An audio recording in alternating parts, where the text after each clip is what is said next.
Pastor Samuel, for inviting me. I want to thank McGill University for bringing me here in Montreal. This is my third time coming to this such a beautiful city in 1 year.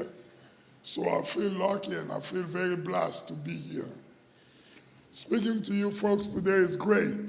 You know, I get a chance to give you a little bit of my experience, who I am, where I come from, how did I get here. Sorry to my poor mom for delivering such a tall baby. And but it worked out very good to the society. You know, if I was short, if I was 5 foot, I don't know what I'm going to be doing. I would have not had a chance to play this wonderful game of basketball that I love so much, that have taken me different places around the world. To give you a little bit of my background, I'm from the Democratic Republic of Congo, like our presenter have said. I was fortunate enough, lucky, to have a scholarship to come study in the States of America, to study medicine. As you can see, if I've studied medicine, I might be one of the scaring doctors at the hospital. You know, most of the kids will be running away from me as soon as I walk in the room. But I think I made the right decision. You know, I made the right decision my second year at Georgetown University, that I should have changed the course and go and study something else like diplomacy. I think my diplomacy major have taken me far. It have taken me to get a better understanding, the better vision of the world that we are living today, to have a better perspective of what it's like living in this wonderful world that God made us to. I went and played basketball. As you can tell, I'm a little bit tall. But I did well playing the game. I did very well. I think a lot got to do with the sacrifice, personal sacrifice that, and also my personal commitment to the game. I didn't play the game not just because they have asked me to play the game. I played the game because I did love the game. Those are the things that I tell every young man and a young woman, that don't do something or do not go to school because your parents say you gotta go to school. Go to school because it's better for you and for better for your future and also for better for your children and for your grandchildren. Those are very important.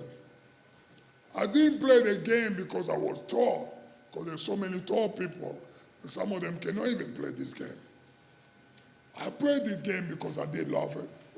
I played this game because I was committed. I did have a passion.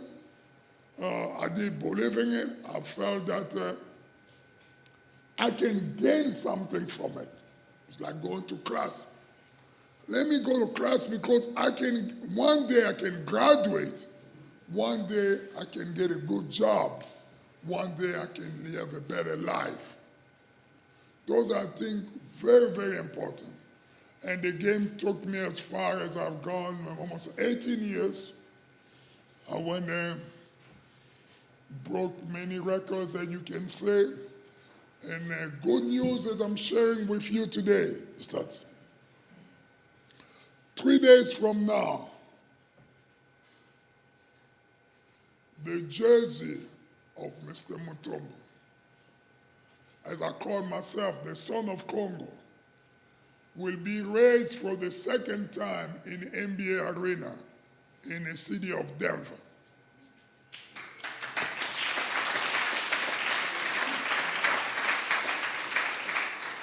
When you're talking about love accomplishment, you should be grateful of what you're doing in a life. You should be thankful of your accomplishment because you cannot stress. It's all about the reward of your hard work. Not many people, when I left the soul of Africa to come to America, nobody never thought that this son of Congo one day will be becoming the fourth player in the NBA history to have his jersey retired in 2 different basketball arenas. It's great. I never thought I was going one day come speak on a symposium in Canada. I knew that my parents wanted me to do well. My parents didn't want me to succeed. But it was all up to me. You know, like I was talking to young girls and young boys today this morning in a little session we have. Life is all about you. I talk about what you give, what you make every day in a life. Because we all have a tendency to wake up and go to our job because we want to have some money in our pocket so we can pay our lodging, we can pay our food. What we make is all about our living. Because we want to have a nice clothes, I want to wear a three-piece suit, I want to have a nice shoes and all of that. But we talk about when you give something, remember my friends, you are giving life. Those have been my personal commitment. I cannot give life to somebody else. I'm not talking about joining the military where I can sacrifice myself for serving others. That's a different perspective. I'm talking about taking a human skill that God gave to you, taking a little bit of money out of your pocket that you earn on your hard-working daily job and serving somebody else.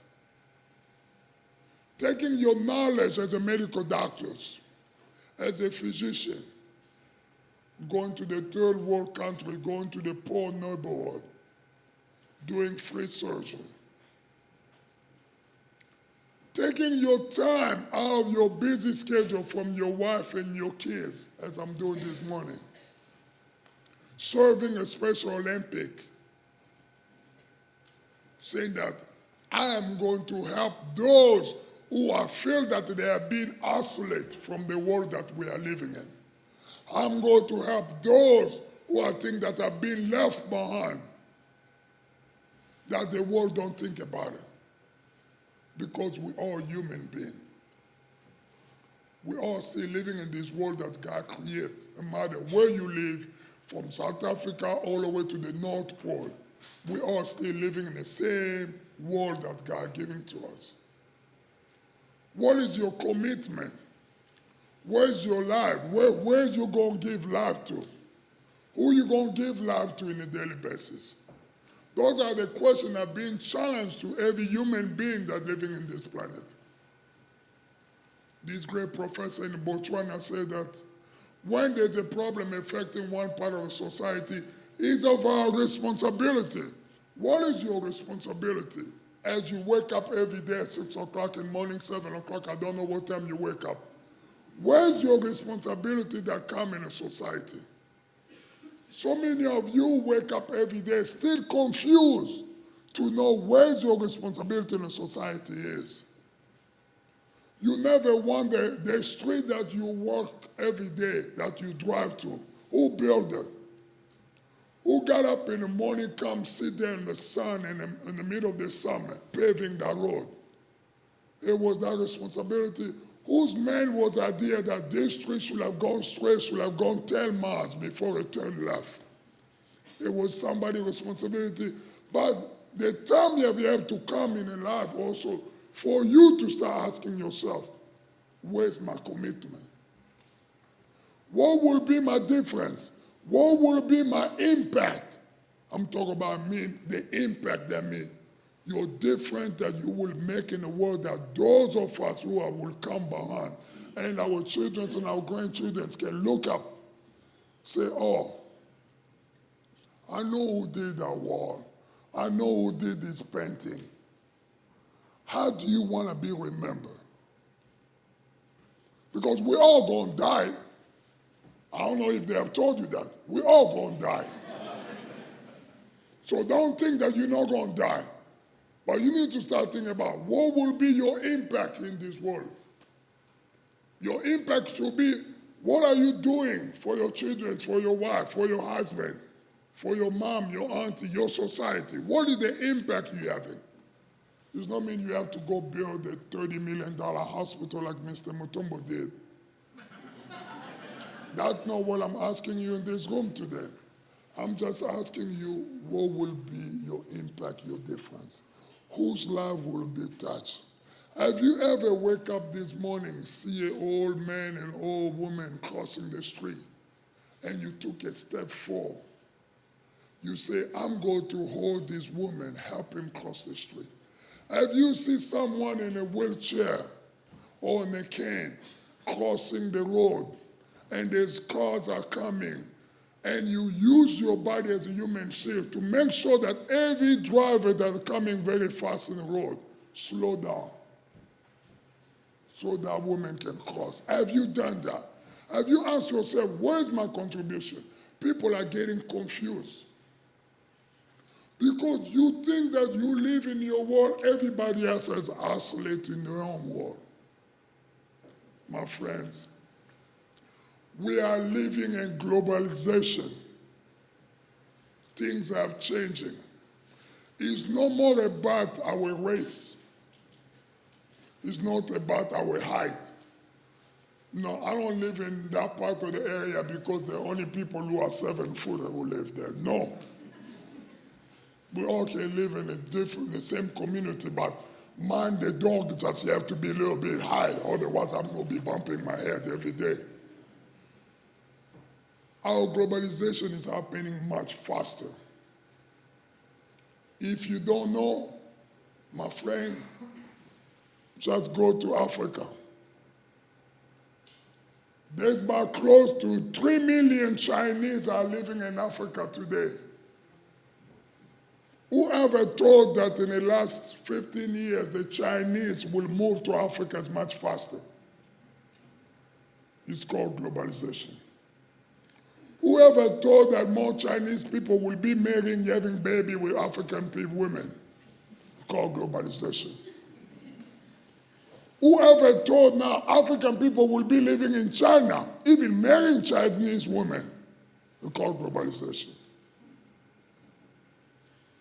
You go to Japan.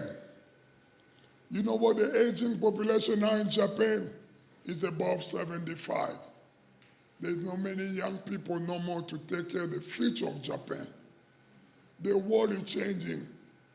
Even the Japanese, who have trying to colonize the Chinese, now asking the Chinese to come to take care for the industry. Things are changing, my friend. Be ready. See yourself, where's your change will come from. See yourself, where's your contribution. Mandela was great before his death to leave us this one great sentence. It's in your hands, my friends. It's in your hands that you're holding up. Your 2 hands that God gave it to you to make your world a better place. Go and make a change. Go and touch somebody alive. Stop living in an isolating world because we need you. Thank you so much.